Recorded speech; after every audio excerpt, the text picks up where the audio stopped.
अस्सलाम वालेकुम dear viewers. आज जो है ना इस लेक्चर में हम बात करते हैं elastic collisions in centre of mass frame and lab frame. Centre of mass frame, तो इसमें हम देखते हैं कि इलास्टिक कोलिजन होगी और दोनों फ्रेम में, सेंटर ऑफ मास फ्रेम में और लैब। तो कहते हैं consider a particle of mass m1 moving with velocity u1 in the laboratory frame and let it suffer A perfectly elastic collision with the particle of mass m2 at rest. कि हमारे पास जो particle 2 है वो rest पे है और जो पहला पार्टिकल है वो इसका मास m1 है और वो u1 वेलोसिटी के साथ मूव कर रहा है। ये पहला पार्टिकल वो मूव कर रहा है u1 वेलोसिटी के साथ और जो दूसरा पार्टिकल है वो हमारे पास, यानी आप इसको m2 कह दें, वो क्या है, रेस्ट पे, यानी उसकी वेलोसिटी हम कहेंगे u2 = 0 है। तो जब लैब फ्रेम से हम देखेंगे तो velocity of the centre of mass of the system हमारे पास क्या होती है, m1 u1 plus m2 u2 over m1 plus m2। ये हम वेलोसिटी ऑफ सेंटर ऑफ मास को इस तरीके से डिफाइन करते हैं। अब जैसे हमें पता है कि u2 जो है हमारे पास रेस्ट पे जो सेकंड पार्टिकल, तो हम इसकी वेलोसिटी को 0 करेंगे तो सेंटर ऑफ मास का एक्सप्रेशन हमारे पास कुछ इस तरीके से हो जाएगा। दिस शोज, ये क्या रिप्रेजेंट करता है कि जो velocity of the centre of मास है उसकी वेलोसिटी की डायरेक्शन वही होगी जो u1 की डायरेक्शन है। अगर हमारे पास u1 इस डायरेक्शन में थी, velocity of the centre of मास वो भी इस डायरेक्शन में मूव करेगा। और ज़ाहिर बात है कि अगर हमारे पास ये दो पार्टिकल हैं, एक m1 है एक m2 है, ये तो रेस्ट पे है, तो ये पार्टिकल्स की क्लोज होते जा रहा है, यानी तो इसका जो सेंटर ऑफ मास है वो भी इस डायरेक्शन में मूव करेगा। ज़ाहिर बात है जैसे ये पार्टिकल क्लोज आएंगे तो इसका सेंटर ऑफ मास भी इस डायरेक्शन में, पहले कहीं यहाँ पे था, फिर ज़ाहिर बात है जैसे पार्टिकल को फिर यहाँ पे आ जाएगा, फिर यहाँ पे इसका सेंटर ऑफ मास इस तरीके से उस डायरेक्शन में मूव करेगा वेलोसिटी के साथ। और कहते हैं कि let u1 prime and u2 prime be the initial velocity of the particle of mass m1 and m2 before collision in the centre of mass frame. ये ज़ाहिर बात है कि अगर हमारे पास सेंटर ऑफ मास फ्रेम है, यहाँ पे हम बात कर लेते हैं कि ये इन दो, तो इसमें क्या होगा कि u1 क्योंकि हमें पता है वो तो जो मास 1 है वो इस वेलोसिटी के साथ मूव कर रहा है, लेकिन जो u2 है जो कि रेस्ट पे था, तो उस जो हमारे पास m2 था जो कि रेस्ट पे था, उसको वो इस डायरेक्शन में u2 वेलोसिटी के साथ मूव करेगा। क्यों मूव करेगा?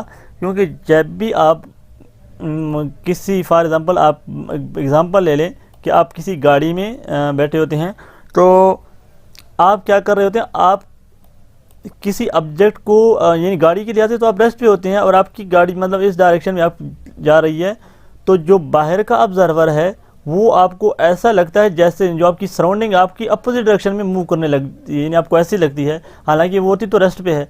तो इसमें आप गाड़ी के लिहाज से रेस्ट पे हैं, लेकिन जो आप जिस फ्रेम में हैं उसकी स्पीड जो है कोई और है, तो आपकी सराउंडिंग जो है आपको अपोजिट डायरेक्शन में, तो आपके अगर ये पार्टिकल इस डायरेक्शन में मूव कर रहा है तो आपको ये जो है मतलब आप इस पार्टिकल के अपोजिट डायरेक्शन में आपको ऐसा लगेगा ये हम इस डायरेक्शन में ये पार्टिकल मूव कर रहा है। क्यों? क्योंकि ये सराउंडिंग जो है आपको अपोजिट फील होगा। इसी तरह से यहाँ पे जैसे मैंने ट्रेन वाली एग्जांपल दी कि आपको ऐसा लगेगा कि ये सराउंडिंग जो है बैकवर्ड डायरेक्शन में मूव कर रही है। तो यहाँ पे u1 prime and u2 prime जो है initial velocity of the particle of mass m1 and m2 before collision है। तो according to the Galilean transformation की जब भी आप एक फ्रेम से दूसरे फ्रेम में, तो u1 prime is equal to u1 minus v, ये हम पहले पढ़ चुके हैं इसमें, u1 माइनस v, u1 हमारे पास पता है u1 है और vcm की हमारे पास सेंटर ऑफ मास की वेलोसिटी ये मौजूद। तो जब हम ये वैल्यूज इधर कुछ पुट करेंगे तो हमारे पास u1 और इनको एलसीएम वगैरह लेंगे तो हमारे पास आ जाएगा m2 over m1 plus m2 into u1। तो ये u1 यानी कि हमारे पास जो m1, एक हमारे पास m1 था और एक हमारे पास m2 था, ये लैब फ्रेम में थे, और जो हमारे पास सेंटर ऑफ मास फ्रेम में हम देखें तो आपको ये हमारे पास u1 था जो कि सेंटर ऑफ मास फ्रेम में किस वेलोसिटी के साथ, इस फ्रेम की वेलोसिटी के साथ मूव करता, और u2 था उसको सराउंडिंग क्या है, यानी इस डायरेक्शन में वो मूव करेगा। तो ये देखें जो u2 था, u2 की वेलोसिटी भी हमने डिफाइन करनी है, u2 prime will be equal to u2 minus v। तो v centre of velocity of centre of mass जब यहाँ पे पुट करेंगे तो ये देखिए माइनस u2, क्योंकि वेलोसिटी u2 क्या है, रेस्ट पे है, और vcm की वैल्यू हमारे पता है, तो ये इस चीज़ को करा है माइनस m1। अब देखिए ये माइनस साइन क्या इंडिकेट करता है, माइनस साइन इंडिकेट करता है कि इसकी वेलोसिटी अपोजिट है to the velocity of the centre of mass की डायरेक्शन के। तो सेंटर ऑफ मास तो हमें पता था कि इस डायरेक्शन में मूव कर रहा था, तो इट मीन इसका जो u2 की वेलोसिटी है वो क्या है, आफ्टर बिफोर कोलिजन इस डायरेक्शन में मूव करेगी। लेकिन इस क्योंकि मैंने जैसे आपको गाड़ी वाली बताया कि आप गाड़ी में बैठे हैं तो आपको सराउंडिंग बैकवर्ड डायरेक्शन में मूव करने अपीयर टू मूव बैकवर्ड, यानी ऐसे लगता है।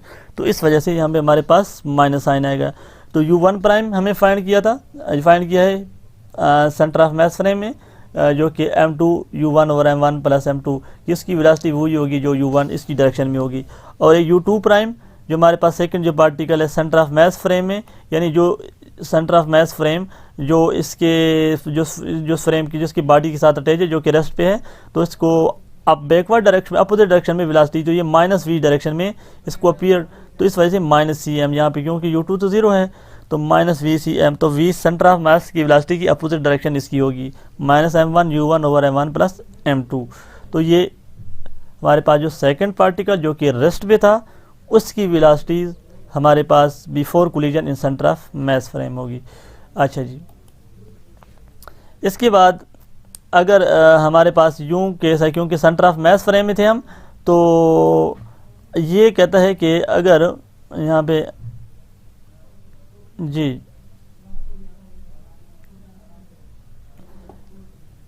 एक चीज़ होती है कि u1 prime minus u2 prime is equal to u1 minus u2। ये हम पहले हमें पता है कि जो वेलोसिटी ऑफ सेपरेशन और वेलोसिटी ऑफ अप्रोच की एक रेशो होती है, जिसको हम कोएफिशिएंट ऑफ सब्स्टिट्यूशन कहते हैं, relative velocity between the two particle in the laboratory frame and the centre of mass frame.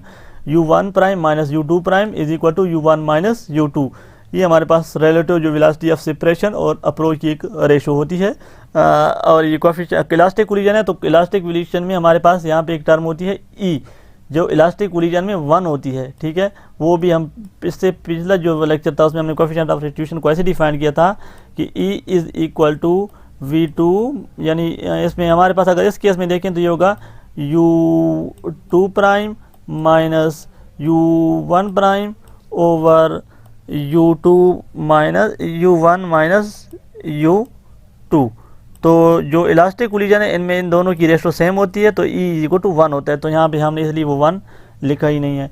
तो वेलोसिटी ऑफ सेपरेशन और वेलोसिटी ऑफ अप्रोच इसमें इक्वल होती है जब हमारे पास इलास्टिक कोलिजन होती है। तो ये term u1 prime minus u2 is equal to u1 minus u2, इस चीज़ को हम अभी यूज़ करते हैं।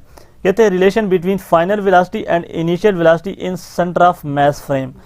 कहते हैं let v1 prime and v2 prime be the final velocity of the particle of mass m1 and m2 after the collision in the centre of mass frame.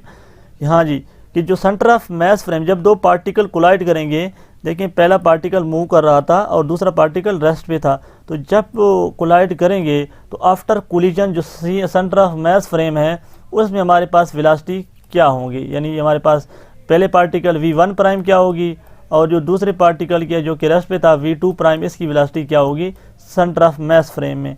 जबकि before collision हम ये फाइंड कर चुके हैं, u1 प्राइम ये है, u2 prime ये है जो सेंटर ऑफ मास फ्रेम में है जी। तो v1 prime and v2 prime be the final velocity of the particle of mass 1 and m2 after the collision in centre of मास।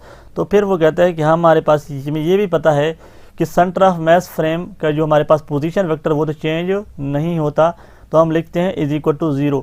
जैसे आप m1 u1 plus m2 u2 is equal to 0 इसमें लिखते हैं। Centre of मास क्योंकि rest पे होता है तो इसकी वेलोसिटी को आप क्या लेंगे 0, क्योंकि इसका पोजीशन जो है r जो हमारे पास होता है, जैसे हम डिफाइन करते हैं r इज इक्वल टू 0, तो फॉर दैट इसका डेरिवेटिव भी हमारे पास vcm इज इक्वल टू 0, क्योंकि इसमें हमारे पास जो सेंटर ऑफ मास है वो चेंज नहीं होता, इसका पोजीशन जो है। तो m1 u1 prime plus m2 u2 prime 0 होगा और m1 v1 prime plus m2 v2 prime भी 0 होगा। तो फ्रॉम द अबव रिलेशन अगर हम इसको थोड़ी बहुत अरेंज करें, u1 प्राइम ये हमारे पास इसको मॉडिफाई करने से ये इक्वेशन आ जाएगी और इसको मॉडिफाई करने से ये इक्वेशन आ जाएगी। अब ये इक्वेशन क्या रिप्रेजेंट करती है, अगर आप एक रिकॉल करें तो ये एक स्लोप यानी m2 और m1 की स्लोप है और ये क्या है -x सम कांस्टेंट है और ये वेरिएबल है। इस तरीके से ये स्लोप को आप ले लें तो एक स्ट्रेट लाइन की कुछ तरीके से इक्वेशंस हैं। यहाँ पे the negative sign indicate that u1 prime and u2 prime act along the same straight line as opposite direction. हाँ जी, कि u1 prime will be equal to minus time of u2 prime and v1 prime will be equal to minus time of v2 prime। तो ये जो v1 है और v2 है centre of मास में फ्रेम में आफ्टर कोलिजन वेलोसिटी है v1 यानी मास 1 की और मास 2 की, और u1 प्राइम और u2 प्राइम हमारे पास वेलोसिटी है सेंटर ऑफ मास में सेंटर ऑफ मास फ्रेम में फर्स्ट पार्टिकल की और सेकंड पार्टिकल की। तो ये बिल्कुल सेम लिंक्ड है।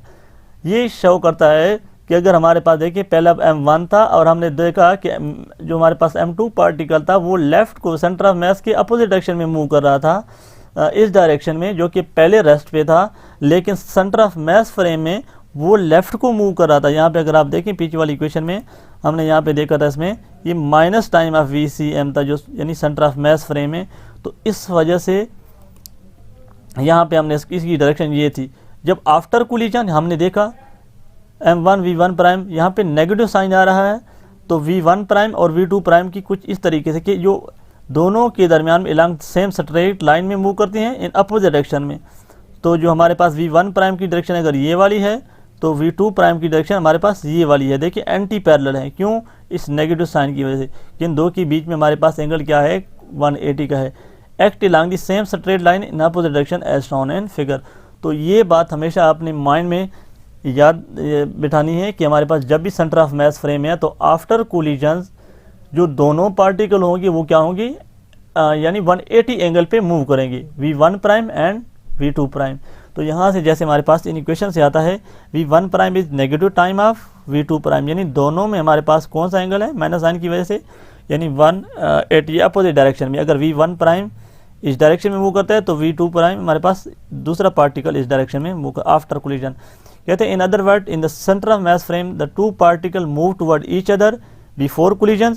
देखें बिफोर कोलिजन में सेंटर ऑफ मास फ्रेम में एक तो हमारे पास लेफ्ट फ्रेम में u1 इस डायरेक्शन में मूव कर रहा था और जो सेकंड पार्टिकल तो वो तो रेस्ट पे था लेफ्ट फ्रेम में, लेकिन सेंटर ऑफ मास फ्रेम में u1 इस डायरेक्शन में और u2 जैसे सेंटर ऑफ मास में मैंने आपको गाड़ी वाली एग्जांपल दी कि वो opposite direction to centre of mass move करता है।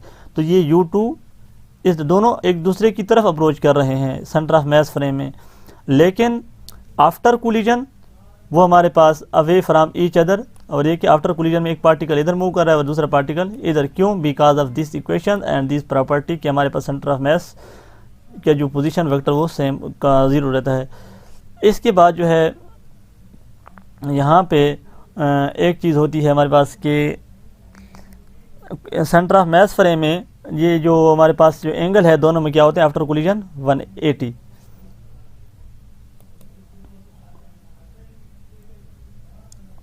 अब ये नीचे अगर हमारे पास जो बाकी लाइन है इसको हम देख लें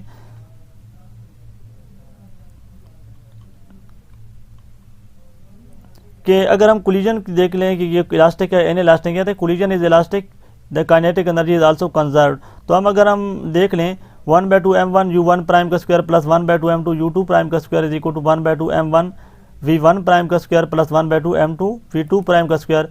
इस केस में हमारे पास v1 प्राइम भी है, u1 प्राइम भी है, और अगर आप देख लें हमारे पास u1 प्राइम की वैल्यू ये है, u2 प्राइम की वैल्यू ये है। तो अगर इनमें से हम यहाँ पे इस इक्वेशन में वैल्यूज़ पुट कर लें तो ये हमारे पास कुछ ऐसे फार्म बनेगी m1/2 m2, और ये जो हमारे पास अगर आप जो कौन से u1 प्राइम की वैल्यू पुट करें, इधर किसकी वैल्यू पुट करें? v1 प्राइम की वैल्यू पुट करें, और ये सब इक्वेशन जो है एक वेरिएबल के ये v2 प्राइम की फार्म में बन जाएगी। तो इन इक्वेशन में से u1 प्राइम और ये इनको अगर आप सॉल्व कर लें, इनमें से कुछ कॉमन ले लें तो आपके पास इक्वेशन सिंप्लीफाई होगी। क्या आ जाएगा? जो u2 prime is equal to v2 prime आ जाएगा और u1 prime is equal to v1 prime आ जाएगा। तो ये बहुत सिंपल सा रिजल्ट है।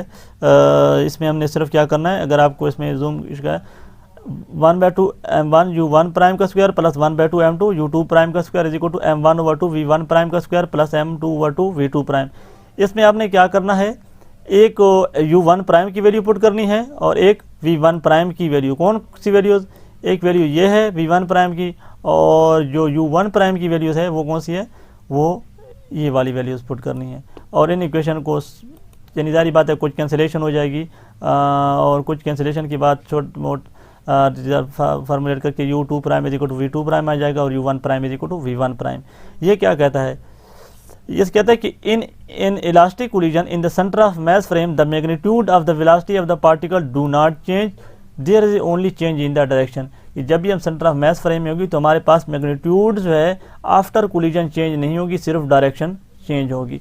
यही ही हमारा बहुत इंपॉर्टेंट रिजल्ट है जो कि हम ऑब्टेन करना चाह रहे हैं कि सेंटर ऑफ मास फ्रेम में डायरेक्शन चेंज होगी, वेलोसिटीज़ की मैग्नीट्यूड चेंज नहीं होगी। तो यहाँ पे मैं स्टॉप करता हूँ।